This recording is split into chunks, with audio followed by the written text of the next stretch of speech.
D અને F વિભાગના તત્વો જ ઉદ્દીપક તરીકે વધારે સુટેબલ કેમ?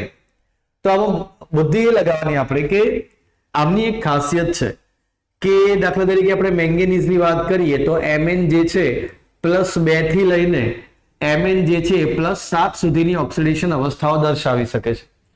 હવે આટલી બધી ઓક્સિડેશન અવસ્થાઓ દર્શાવે તો એના કારણે સંકીર્ણ સંયોજનો આરામથી બનાવી શકે.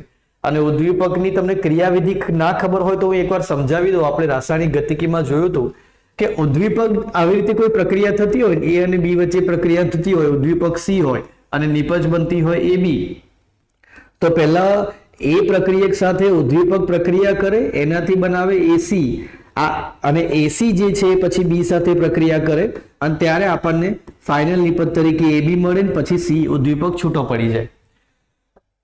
હવે સ્ટુડન્ટ શું સમજવાનું આમાં કે મૂળ નિપજ તો આપણી AB છે, મૂળ નિપજ કઈ છે આપણી AB, પણ આ વચ્ચે થોડા સમય માટે આ સંકીર્ણ બન્યું. શું બન્યું?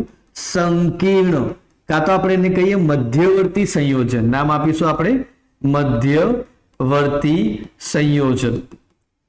અને આ સંયોજન એવા જ તત્વો વધારે બનાવી શકે જે જુદી જુદી ઓક્સિડેશન અવસ્થાઓ આરામથી પ્રાપ્ત કરી શકતા હોય. એમના માટે સંકીર્ણો બનાવવા સહેલા હોય અને જુદી જુદી ઓક્સિડેશન અવસ્થાઓ આરામથી પ્રાપ્ત કરી શકે એવા તત્વો કયા છે? ડી વિભાગના સંક્રાંતિ ધાતુ તત્વો.